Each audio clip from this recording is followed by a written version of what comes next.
আসসালামু আলাইকুম। Parts of স্পিচের দ্বিতীয় পর্বে আপনাকে স্বাগতম।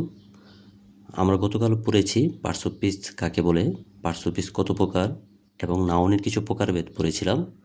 আজকে এই পার্টস অফ স্পিচ নিয়ে আরেকটু আগাবো আমরা, কিন্তু একটু আগানোর পূর্বে আমি আগের বিষয়গুলো আরেকটু রিকল করে নিতে যাচ্ছি।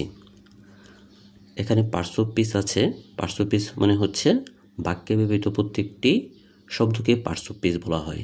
ইংরেজিতে বললে সেন্টেন্সে ব্যবহৃত প্রত্যেকটি ওয়ার্ডকে পার্টস অফ স্পিচ বলা হয়। তাহলে পার্টস অফ স্পিচকে সাধারণত 8 ভাগে ভাগ করা হয়েছে: noun, pronoun, adjective, verb, adverb, preposition, conjunction, interjection. আমরা নাউন পড়েছিলাম, তারপর যে নাউন কাকে বলে, মানে কোনো কিছুর নামকে নাউন বলা হয়। কোনো কিছুর নাম যে কোনো নাম হইতে পারে, যা আমরা দেখি বা না দেখি নামকরণ করতে পারি, এরকম প্রত্যেকটা জিনিসকে কিন্তু নাউন বলা হয়। তো আমরা পড়েছিলাম দেখার ভিত্তিতে নাউনকে 2 ভাগে ভাগ করা যায়। একটা হচ্ছে কনক্রিট নাউন আর একটা হচ্ছে অ্যাবস্ট্রাক্ট নাউন। এই কনক্রিট নাউনকে আবার হচ্ছে 4টি ভাগে ভাগ করা হয়েছে: proper noun, common noun, collective noun, material noun. তো মোটামুটি দেখার ভিত্তিতে যদি বলা হয় মোট কয় ভাগে ভাগ করা হয়েছে, তাহলে বলা যায় যে 5 ভাগে ভাগ করা হয়েছে। একটা হচ্ছে proper noun, common noun, collective noun, material noun এবং অ্যাবস্ট্রাক্ট নাউন। এই কনক্রিট নাউন সবগুলো হচ্ছে দেখা যায় এই নাউনগুলোকে, আর অ্যাবস্ট্রাক্ট নাউনকে দেখা যায় না। আবার গণনার ভিত্তিতে আমরা নাউনকে 2টা ভাগে ভাগ করেছি। একটা হচ্ছে কাউন্টেবল নাউন আর একটা হচ্ছে আনকাউন্টেবল নাউন। যেগুলো গণনা করা যায়, যেমন চেয়ার, টেবিল, মানুষ, এগুলো গণনা করা যায়, এগুলো হচ্ছে কাউন্টেবল নাউন। আর যেগুলো হচ্ছে গণনা করা যায় না বা গণনা করা গেলেও সাধারণত আমরা গণনা করি না, যেগুলো হচ্ছে ওজন দিয়ে কোনো কিছু পরিমাপ করা হয়, ওইগুলোকে সাধারণত আনকাউন্টেবল নাউন বলে। তো প্রপার নাউন কাকে বলে? প্রপার নাউন হচ্ছে নির্দিষ্ট কোনো নাম বোঝায়, কোনো নির্দিষ্ট নাম বোঝায়। যেমন রহিম, করিম,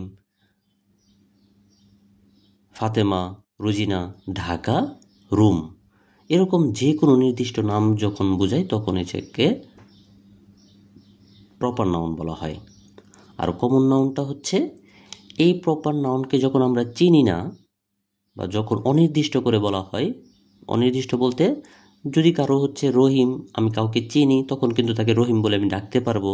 কিন্তু রহিমকে যদি আমি চিনি না, তখন যদি তাকে আমি কী হিসাবে চিনতে পারি? সে একজন বালক হইতে পারে। তারে যদি আমি স্কুলে দেখি তাহলে হয়তো বা তার আমি বলবো যে সে স্টুডেন্ট। সে যদি একটা চাকরি ক্ষেত্রে থাকে তাহলে তাকে আমি বলবো এমপ্লয়ি। তো এরকম অনির্দিষ্ট, তার কোনো নির্দিষ্ট নাম জানি না, তাকে অনির্দিষ্টভাবে আমি ডাকতেছি, তখন এটা হবে কমন নাউন। যেমন ফাতেমা, যদি আমি কাউকে চিনি তখন তাকে আমি ফাতেমা বলতে পারবো, কিন্তু তাকে যদি আমি চিনি না তখন সে হইতে পারে একজন বালিকা, গার্ল, সে হইতে পারে একজন ওমেন, নারী, সে হইতে পারে একজন স্টুডেন্ট, সে হইতে পারে একজন এমপ্লয়ি, যে কোনো কিছুই হইতে পারে, অনির্দিষ্ট থাকে। ঢাকা শহর যদি আমি চিনি তাহলে এটা ঢাকা শহর, কিন্তু যদি না চিনি তাহলে এটাকে আমরা একটা সিটি হিসাবে ধরতে পারি, কমন নাম হিসাবে। তেমনি হচ্ছে কালেকটিভ নাউন আছে। কালেকটিভ নাউন হচ্ছে যখন গ্রুপ বোঝায় কোনো কিছুর, যেমন আমরা ফ্যামিলিতে গ্রুপ আকারে থাকি, ওইখানে বাবা মা ছেলে মেয়ে থাকে, তখন ওই গ্রুপটাকে বলা হয় হচ্ছে ফ্যামিলি। তেমনি হচ্ছে টিচার এবং স্টুডেন্টের যে গ্রুপটা থাকে এটাকে সাধারণত ক্লাস বলা হয়। আবার হচ্ছে গ্রুপ নিজেও একটা হচ্ছে কালেকটিভ নাউন। আবার যখন সেনা সদস্য একসাথে থাকে তখন এটাকে বলা হয় আর্মি। যখন পুলিশ সদস্য একসাথে থাকে তখন এটাকে বলা হয় হচ্ছে পুলিশ। তখন এটা কি হয়ে যায়? Collective noun. তাহলে আমরা দেখতে পাচ্ছি যে হচ্ছে যখন রহিম, এটা একটা নির্দিষ্ট, এটা হচ্ছে প্রপার নাউন। আর রহিমটা যখন অনির্দিষ্ট হয়ে যায় তখন এটা হয়ে যায় কি? Common noun. আর রহিমে যদি হচ্ছে কোনো গ্রুপের মধ্যে থাকে, সে ফ্যামিলির মধ্যে থাকে, ফ্যামিলির মধ্যে থাকতে পারে, তার বাবা মার সাথে যখন একসাথে থাকে তখন ওই গ্রুপটাকে বলা হয় ফ্যামিলি। সে যদি স্টুডেন্ট হয়ে থাকে রহিম, তখন সে স্টুডেন্টে যখন ক্লাসে থাকে, মানে একটা গ্রুপ আকারে থাকে ক্লাসে, যেখানে টিচার এবং স্টুডেন্ট থাকে, তখন ওইটা ক্লাস হয়ে যায়। তো এরকমভাবে হচ্ছে আমরা একটা আরেকটার সাথে রিলেট করে পড়তে পারি। পরে পড়েছিলাম হচ্ছে ম্যাটেরিয়াল নাউন। ম্যাটেরিয়াল নাউনটা হচ্ছে মানে কোনো জিনিস তৈরি করার জন্য যে ম্যাটেরিয়ালগুলো দরকার পড়ে, তো ওই জিনিসগুলোকে বলা হয় হচ্ছে ম্যাটেরিয়াল নাউন। যেমন অর্নামেন্ট, কোনো অলংকার তৈরি করার জন্য বা অর্নামেন্ট তৈরি করার জন্য আমরা গোল্ড, সিলভার বা ডায়মন্ড ব্যবহার করতে পারি। তাহলে গোল্ড, সিলভার এবং ডায়মন্ডগুলো হচ্ছে ম্যাটেরিয়াল নাউন। পিৎজা তৈরি করার জন্য সস লাগতে পারে, হুইট লাগতে পারে, সল্ট লাগতে পারে, তাহলে এইগুলো হচ্ছে কি, এগুলো হচ্ছে ম্যাটেরিয়াল নাউন। আর অ্যাবস্ট্রাক্ট নাউনটা হচ্ছে নলেজ হইতে পারে, ওয়াইজডম হইতে পারে, বিউটি হইতে পারে, এরকম অনেক কিছু কি হচ্ছে অ্যাবস্ট্রাক্ট নাউন। তো আমরা এখন আরও কিছু জিনিস পড়ব, যে formation of noun. Formation of noun.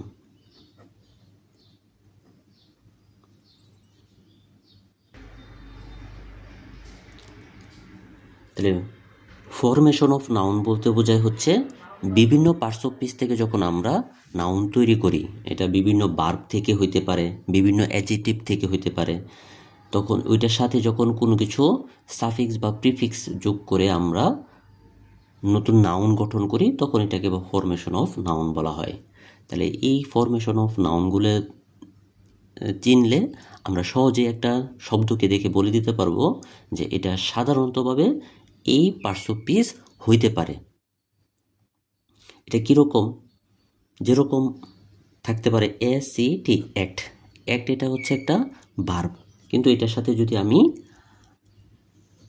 ION এটা যোগ করি, তাহলে কি হয়ে যায়? এটা হয়ে যায় হচ্ছে অ্যাকশন। অ্যাকশন, তখন এটা হচ্ছে কিন্তু কাজ বোঝায়। তো এটা হচ্ছে আমরা জানি কোনো শব্দের শেষে TION থাকলে সাধারণত আমরা এটাকে নাউন হিসাবে কাউন্ট করি। তাই অ্যাকশনটা হচ্ছে একটা কাজ। আবার আছে হচ্ছে মুভ, MOVE, মুভ। মুভ হচ্ছে নড়াচড়া করা, মুভ হচ্ছে একটা ভার্ব, কিন্তু এটার সাথে যদি আমি মেন্ট যোগ করি, তখন এটা হয়ে যায় মুভমেন্ট। মুভমেন্ট, তো মুভমেন্টটা হচ্ছে একটা আন্দোলন। আন্দোলন, তো এটা হচ্ছে আবার হচ্ছে একটা নাউন হয়ে গেছে। তাহলে এই যে মেন্ট যোগ করলে কোনো কিছু নাউন করা যায়। আবার হচ্ছে স্পিক, অর্থ হচ্ছে কথা বলা। তো এটার সাথে যদি আমি ER যোগ করি, তখন হয়ে যায় স্পিকার। স্পিকার, যে কথা বলে বা বক্তা, ওটাকে তখন এটা কি হয়ে যায়? নাউন হয়ে যায়। তাহলে আমরা দেখতে পারতেছি ভার্ব থেকে আমরা কি করতে পারতেছি? নাউন এ রূপান্তর করতে পারছি।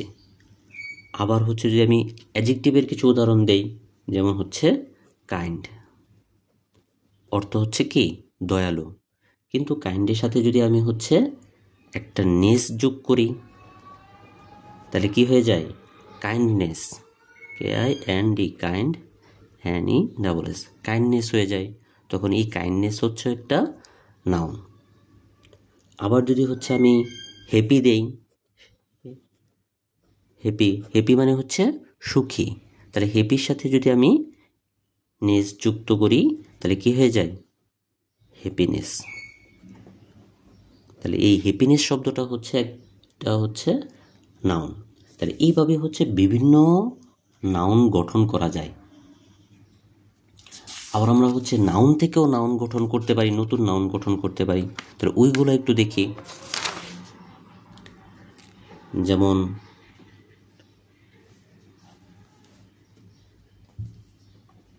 যদি থাকে হচ্ছে কিং হচ্ছে রাজা, তাহলে কিংয়ের সাথে যদি আমি ডম যুক্ত করি, তাহলে হয়ে যায় হচ্ছে কিংডম। কিংডম। আবার হচ্ছে আমি যদি ফ্রেন্ড থাকে, বন্ধু, এটার সাথে যদি আমি শিপ যুক্ত করি, তাহলে হয়ে যায় ফ্রেন্ডশিপ। ফ্রেন্ডশিপ হয়ে যায়। আমি যদি চাইল্ড থাকে, CHILD, চাইল্ড, এটা একটা নাউন, এটার সাথে যদি আমি হুড যুক্ত করি, তাহলে হয়ে যায় চাইল্ডহুড। চাইল্ডহুড।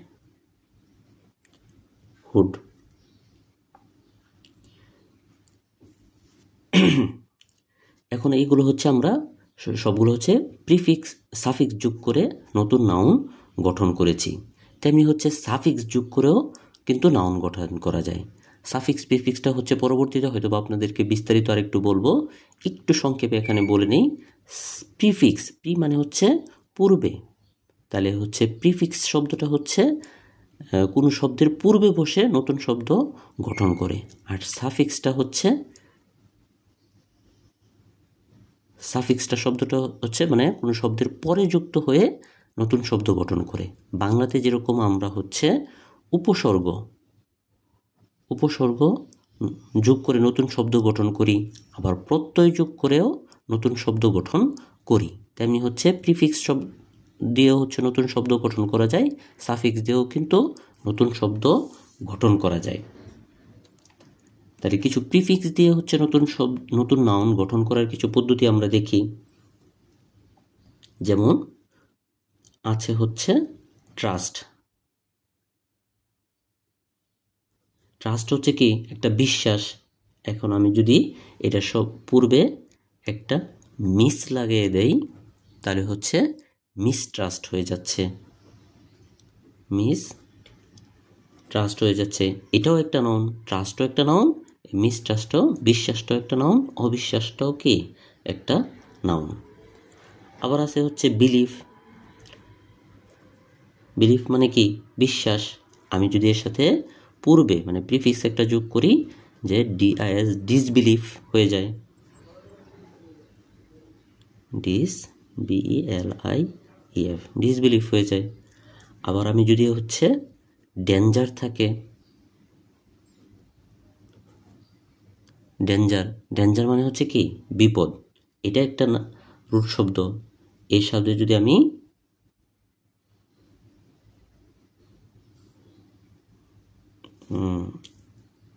আচ্ছা, এটা কিছুটা বার্বের মতো হয়ে যায়। আবার আছে হচ্ছে কখনো কখনো কিন্তু দুইটা নাউন দিয়েও হচ্ছে আমরা একটা কম্পাউন্ড নাউন গঠন করতে পারি। ওইটা কিরকম হতে পারে, যেমন বুক একটা নাউন প্লাস শপ একটা নাউন। এখন এটা হচ্ছে যদি কম্পাউন্ড হয়ে যায়, তাহলে হচ্ছে বুক শপ হয়ে যায়। আবার আছে হচ্ছে সান একটা নাউন, যদি আবার লাইট একটা নাউন যুক্ত হয়, তখন হয়ে যায় সান এর লাইট। তাহলে এইভাবে হচ্ছে কিন্তু আমরা নতুন শব্দ গঠন করতে পারি। এখন আসুন হচ্ছে নাউনটা কোথায় কোথায় সেন্টেন্সে বসতে পারে। এটা কি সব সময় আগে বসবে, সব সময় পরে বসবে, বা কোথায় কোথায় বসতে পারে, এটা একটু আমরা শিখি। এটাকে বলা হয় পজিশন অফ নাউন। একটু লিখে নিচ্ছি, পজিশন অফ নাউন। আপনারা কোনো জায়গায় বুঝতে না পারলে বা কোনো জায়গায় যদি আপনার বুঝতে সমস্যা হয়, অবশ্যই কমেন্ট করবেন। আমি কমেন্টের উত্তরে ওই সমস্যাগুলোর সমাধান করে দেওয়ার চেষ্টা করব। তাহলে কোথায় বসতে পারে, এখন এক নম্বরে এটা বসতে পারে হচ্ছে সাবজেক্ট হিসাবে। সাবজেক্ট হিসেবে। এখন সাবজেক্ট হিসাবে কোন কোন জায়গায় বসতে পারে, যেমন the dog barked loudly. The dog barked loudly. এই যে দ্য ডগ, কুকুরটি, ঠিক আছে? তাহলে কুকুরটি একটা হচ্ছে কি নাউন। বার্ক মানে হচ্ছে গেউ গেউ করা। কে গেউ গেউ করলো? হচ্ছে দ্য ডগ। আমরা জানি কে দ্বারা, কে বা কারা দ্বারা প্রশ্ন করে যে উত্তর পাওয়া যায় সেটা হচ্ছে কি সাবজেক্ট। তাহলে কে গেউ গেউ করলো? কুকুরটি গেউ গেউ করলো। তাহলে কুকুর এখানে কি সাবজেক্ট। আবার এটা হচ্ছে কি একটা নাউন। এটা হচ্ছে কি একটা নাউন। আবার যদি আমি বলি children loves story, stories, children loves stories. তাহলে গল্প কে পছন্দ করে? বাচ্চারা পছন্দ করে। তাহলে কে প্রশ্নের যে উত্তর পাওয়া যায় এটা হচ্ছে কি সাবজেক্ট। তাহলে এই চিলড্রেন আবার হচ্ছে কি একটা, চিলড্রেন হচ্ছে একটা নাউন। তাহলে এই নাউনটা কোথায় বসতেছে? সাবজেক্টের জায়গায় বসতেছে। তাহলে কি সবসময় কি সাবজেক্টের জায়গায় বসবে? না, সাবজেক্টের জায়গায় না বসে এটা কিন্তু অবজেক্টের জায়গায়ও বসতে পারে। কিরকম? 2 নম্বর আমরা লিখি এটা অবজেক্ট হিসাবে।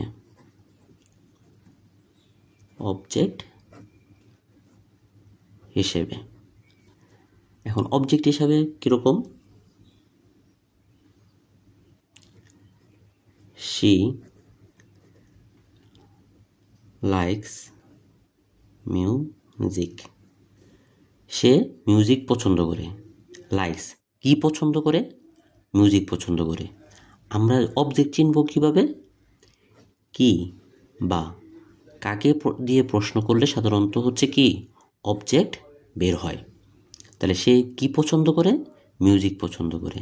তাহলে এই অবজেক্টের পজিশনে কে আছে? একটা নাউন আছে। তাহলে এটা অবজেক্টও আবার এটা নাউনও। আবার যদি বলি হচ্ছে আই রিড এ বুক, আমি একটি বই পছন্দ করি। সরি, আই রিড এ বুক, আমি একটি বই পড়ি। কি পড়ি? এই যে কি দ্বারা প্রশ্ন করলে যে উত্তর আসে এটা হচ্ছে কি অবজেক্ট। তাহলে এটা হচ্ছে কিন্তু আবার নাউনও। একটা বই কি একটা নাম, কোনো কিছু বইয়ের নাম। তাহলে বইটা হচ্ছে কি একটা নাউন। আবার হচ্ছে এটা প্রিপোজিশনের পজিশনেও বসতে পারে। তাহলে 3 নম্বর যদি আমরা বলি প্রিপোজিশনের পরে,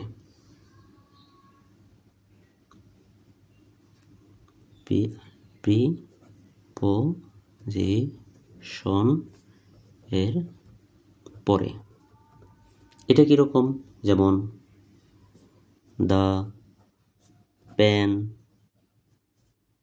is on the table, the pen is on the table, the কলমটি কোথায়? টেবিলের উপরে। এই যে অন একটা প্রিপোজিশন, এই প্রিপোজিশনের পরে দ্য টেবিল, টেবিলটা হচ্ছে একটা নাউন। তাহলে প্রিপোজিশনের পরেও কি হচ্ছে নাউন ব্যবহৃত হচ্ছে। এরকম আর একটা উদাহরণ দেই, হি কেম ফ্রম স্কুল,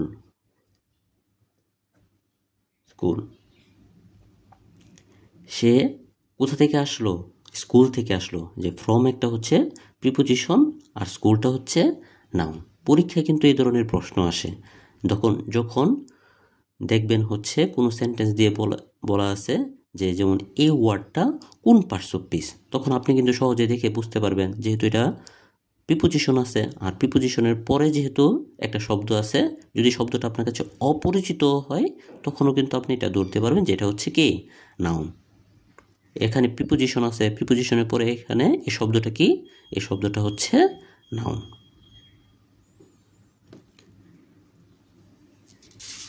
তো আরো এরকম কিছু জিনিস আছে।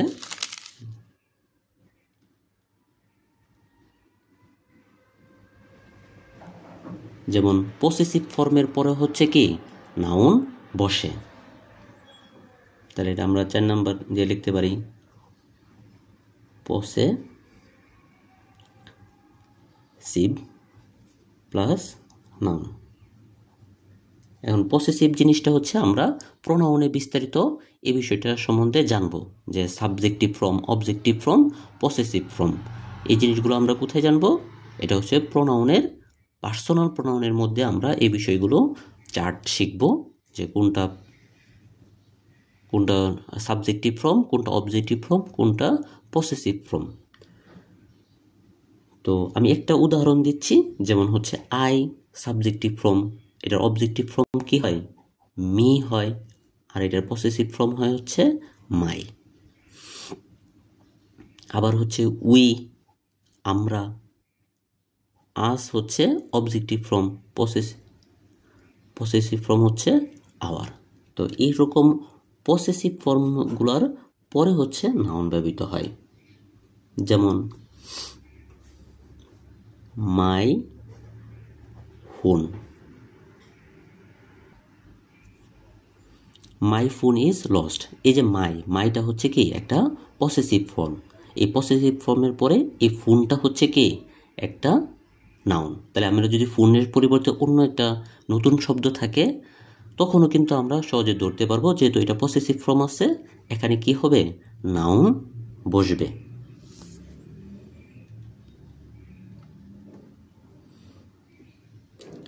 তো কিছু ডিটারমিনারের পরেও হচ্ছে কি সাধারণত নাউন ব্যবহৃত হয়,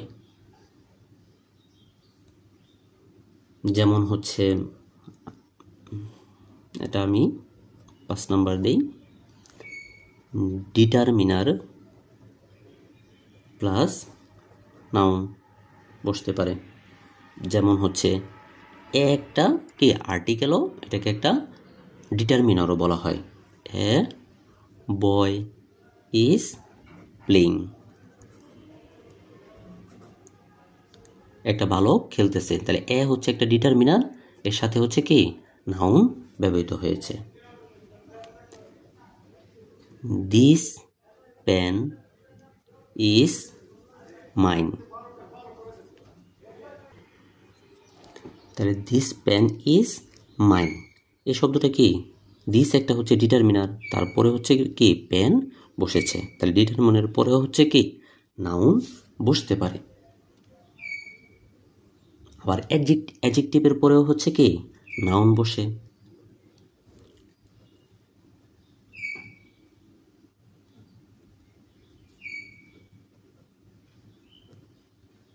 অ্যাডজেক্টিভের পরেও নাউন বসে, কিরকম? এ বিউটিফুল ফ্লাওয়ার, বিউটিফুল কি একটা হচ্ছে অ্যাডজেক্টিভ, তাহলে এই বিউটিফুল মানে অ্যাডজেক্টিভগুলো চেনার উপায়ও কিন্তু হচ্ছে আমরা অ্যাডজেক্টিভ যে সময় এই পড়ব ওই সময় আমরা এই বিষয়টা বিস্তারিত পড়ব। তাহলে বিউটিফুল একটা হচ্ছে অ্যাডজেক্টিভ, তাহলে ফ্লাওয়ারটা হচ্ছে কি একটা নাউন। আবার যদি বলি অনেস্ট ম্যান,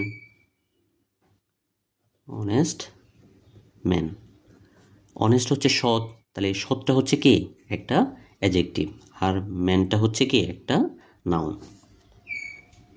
তাহলে আমরা দেখতে পাচ্ছি যে হচ্ছে নাউনটা কিন্তু বিভিন্ন জায়গায় বসতে পারে।